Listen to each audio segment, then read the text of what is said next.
할렐루야. 2024년 3월 5일 화요일입니다. 지난주 금요일로서 마태복음 강해는 다 끝났습니다. 이제 오늘부터는 로마서를 강해합니다. 로마서입니다. 오늘 그 첫 시간입니다.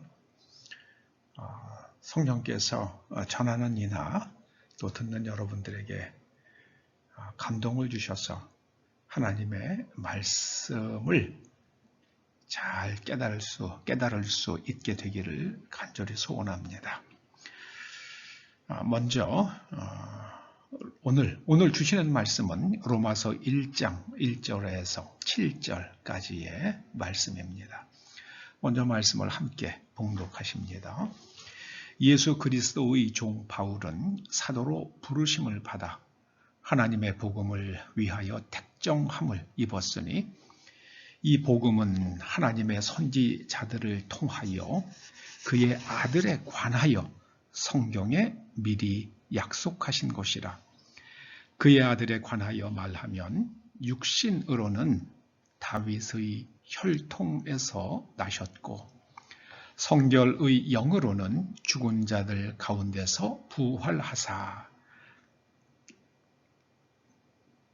능력으로 하나님의 아들로 선포되셨으니 곧 우리 주 예수 그리스도시니라. 그로 말미암아 우리가 은혜와 사도의 직분을 받아 그의 이름을 위하여 모든 이방인 중에서 믿어 순종하게 하나니 너희도 그들 중에서 예수 그리스도의 것으로 부르심을 받은 자니라. 로마에서 하나님의 사랑하심을 받고 성도로 부르심을 받은 모든 자에게 하나님 우리 아버지와 주 예수 그리스도로부터 은혜와 평강이 있기를 원하노라. 아멘. 사도 바울은 로마서를 시작하면서 가장 먼저 그 자신의 그 생의 의미에 대하여 말씀합니다. 그 사도 바울이 이 로마서를 쓸 수 있는 자격, 그 쓰는 이유, 쓰는 목적, 그런 것의 근거를 밝힙니다. 하나님께서 나를 부르셨다. 소명입니다. 그리고 하나님께서 나를 구별하셔서 이 일을 맡기셨다. 하나님의 복음을 맡기셨다. 이것이 사도 바울이 전하는 복음의 근거와 권위입니다. 복음의 근거와 권위. 여러분, 우리가 신약 성경을 통해서 알게 되는 예수 그리스도의 복음, 하나님의 복음은 그 근거가 하나님 그분이십니다. 이 복음은 하나님께서 성경에, 구약 성경이죠. 구약 성경에 내내 미리 약속하신 것이라 이렇게 말씀합니다. 이 복음은 헬라 말로는 유앙겔리온입니다. 유는 좋다는 뜻이고요. 앙겔리온은 소식이라는 뜻입니다. 좋은 소식. 이 앙겔리온은 앙겔로스라는 말에서 유래되었습니다. 근데 앙겔로스는 천사를 뜻합니다. 곧 천사가 전하는 좋은 소식. 천사가 전하는 좋은 소식. 그게 유앙겔리온입니다.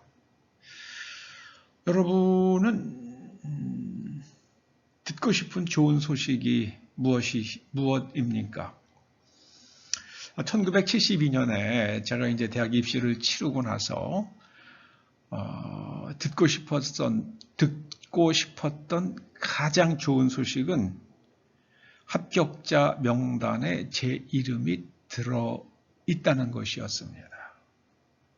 여러분, 우리가 듣고 싶은 가장 좋은 소식이 뭐가 될까요? 우리가 이 세상을 떠나서 하나님 앞에 서게 될 때에 그 하나님의 자녀된 사람들의 쫙 명단이 있는데 거기에 저와 여러분의 이름이 딱 들어있다면, 들어있을 때 그게 얼마나 좋은 소식입니까?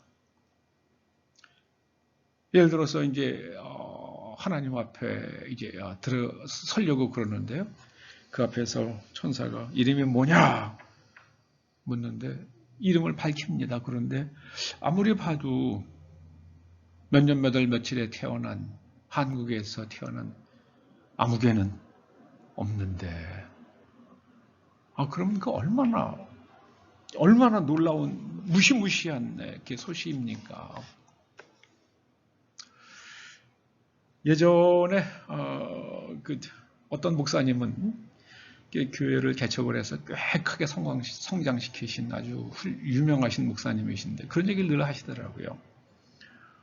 내가 구원받았는 줄 알았는데, 그리고 평생 살았는데 나중에 하나님 앞에 딱 섰는데요. 하나님께서 누구시더라? 네가 누군지 내가 잘 모르겠는데 그러시면은 그것처럼 당황스러운 일이 어디 있겠냐는 겁니다. 그게 우리의 확신 때문에 오는 게 아니잖아요. 뭐 구원에 확신이 있다고 그래가지고 구원 받는 겁니까? 우리에게 가장 좋은 소식은, 수험생에게 가장 좋은 소식은 합격자 명단에 이름이 있다는 거고요. 우리에게 가장 좋은 소식은 구원자의 명단에, 명부에 우리의 이름이 들어있다는 거 아니겠습니까? 그게 복음이죠. 자, 그런데 우리의 이름이 그 구원자의 명단에 어떻게 들어가게 되었는가?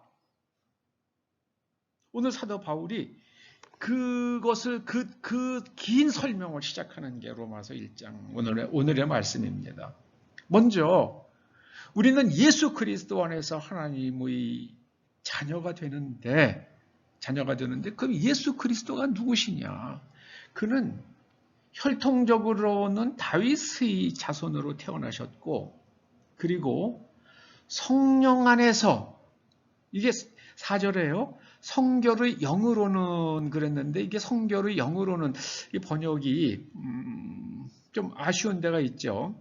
이거는요, 엔두나메이예요. 엔두나메이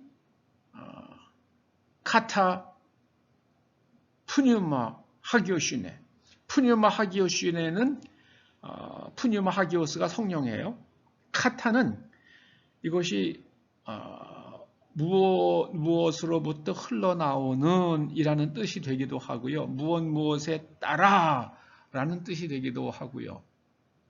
또 무엇에 반하여 이런 뜻도 다양한 뜻으로 쓰일 수 있는 전치사입니다. 그러니까 엔 두나메이 카타 푸뉴마 하기오 시네, 이것은요 성령으로부터 흘러오는 두나메이 안에서, 엔은 영어의 인이에요. 인 엔 두나메이, 두나메이 성령으로부터 흘러오는 두나메이. 이거 두나미스는 우리 신약 성경은 때로는 권능, 때로는 능력, 뭐 이렇게 왔다 갔다 하면서 번역을 합니다. 그러니까 성령께서 흘려 보내주시는 권능 안에서, 그 두나미스 안에서 부활하셔서 하나님의 아들이시라는 것을 갖다가 세상에 다 선포하셨다. 그 말씀입니다. 사람이 죽으면 끝이잖아요. 다시 살아날 수 없잖아요. 그런데 예수님은 살아나셨습니다. 내가 죽은 후에 살아나리라고 말씀하셨고 그 말씀대로 하셨어요. 여러분, 창세기 1장은 하나님께서 말씀하시면 다 그대로 되었잖아요. 예수님께서 말씀하신 것 모두가 다 그대로 되었습니다. 그래서 하나님, 성자 하나님이신 거죠. 네. 그 성령 안에서, 성령의 권능 안에서 예수님께서 부활하셨습니다. 그러므로 우리들도 이 성령의 권능 안에서 우리가 성령의 권능 안에 있는 사람들이기 때문에 우리는 예수님께서 행하신 일들을 행할 수 있고 행하여야만 하고, 또 주님께서는 심지어 요한복음 14장에서 너희는 이보다 큰 일도 하리라는 말씀까지 하셨어요. 그런데 이상하게 메인스트림 교파라는 그 감리교나 뭐 비슷해요. 장로교나 이걸 그렇게 반가워하지 않아요. 성령의 권능에 대해서 자꾸만 외면해요. 그러면서 지혜의 아름다운 말로, 이게 신학이죠. 지혜의 아름다운 말로 복음을 전하려고 해요. 예수님께서는 분명히 사도행전 1장 8절에서 너희가 성령을 받으면 권능을 받고 내 증인이 되리라 하셨어요. 예수님께서 권능을 행하신 분이시잖아요. 그러면 네가 그렇게 예수님을 믿고 그런다고 너도 한번 해봐 그러면 해야 될 거 아니에요. 우리는 그 권능이 나타나야 되는 일을 지혜의 아름다운 말로 이렇게 꾸며보는 거예요. 그거 어렵죠. 그러니까 나중에 남는 게 뭡니까? 윤리 도덕만 남아요. 결국에는 윤리 도덕으로 가는 겁니다. 그건 뭐 불교에서 사람 죽이고 뭐 그렇게 가르치는 건 아니잖아요. 뭐 이슬람도 그렇죠. 뭐 결국은 뭐 성전이다 그래가지고 뭐 어쩌고저쩌고 하지만 그들도 대놓고 나서 뭐 그냥 사람을 죽여라, 뭐 도둑질해라 이렇게 하는 건 아니잖아요. 거기도 윤리와 도덕이 있단 말이에요. 그러니까 나중에 기독교 신학자들이 무슨 얘기합니까? 하나님께 가는 길이 뭐 우리 기독교만 있는 게 아니라 뭐 불교나 뭐 이슬람도 유교도 뭐 다 그런 거 아니야? 거기에 윤리와 도덕이 있으니까 다 그렇게 되는 거 아니야? 이렇게 종교다원주의로 흘러가 버리고 만 겁니다.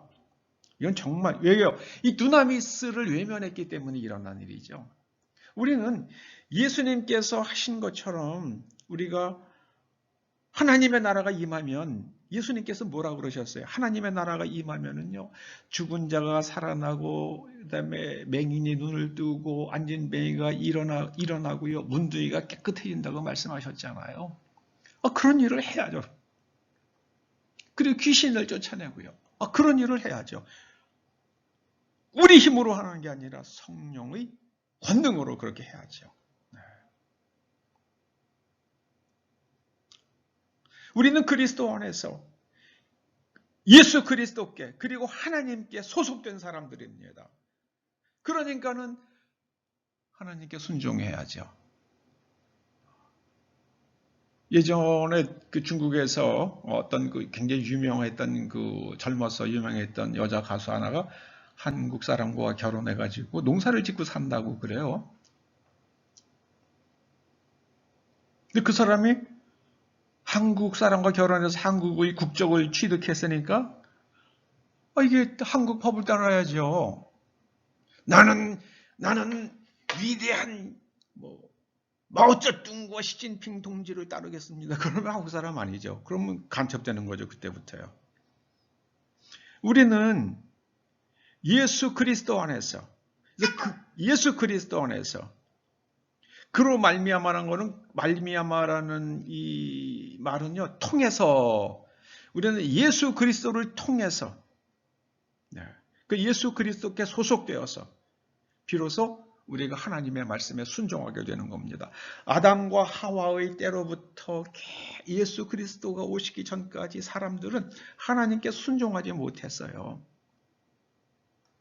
그런데 이방인들 가운데서도 예수 그리스도께 소속된 사람들은 하나님의 말씀에 순종하게 되더라.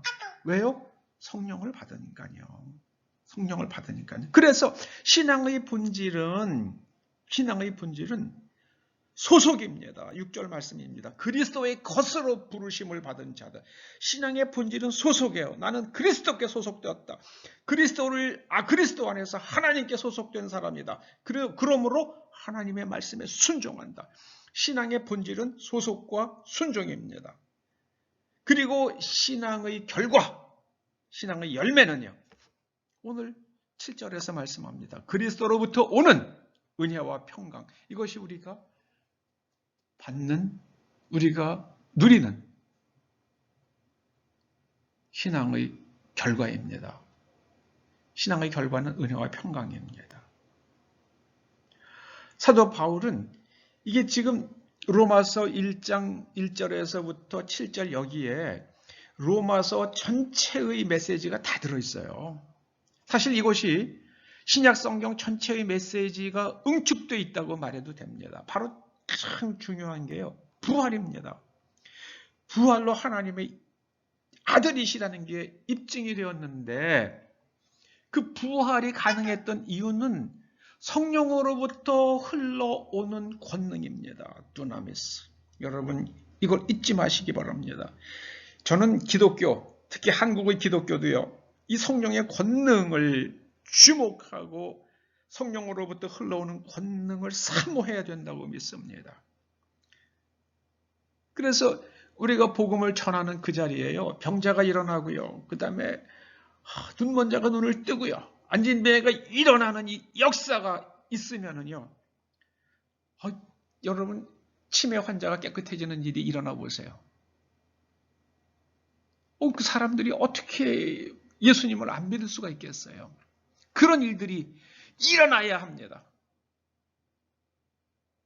그런 일들이 여기저기서 무시로 일어나기를 간절히 소원합니다. 사도 바울은 로마서에서 그걸로 선포하면서 시작합니다. 로마서를요. 성령 안에서, 성령의 드나미스 안에서 엔드나메이카타 푸뉴마 하기오시네 성령으로부터 흘러오는 권능 안에서 부활하셨다. 할렐루야, 할렐루야. 오늘 이제 이 결론을 먼저 땅 때려 놓으시고 그리고 그걸 갖다 디테일하게 풀어갑니다. 결국 전하는 모든 사상의 메시지는요. 로마서 1장 1절에서부터 7절 여기에 다 들어 있습니다.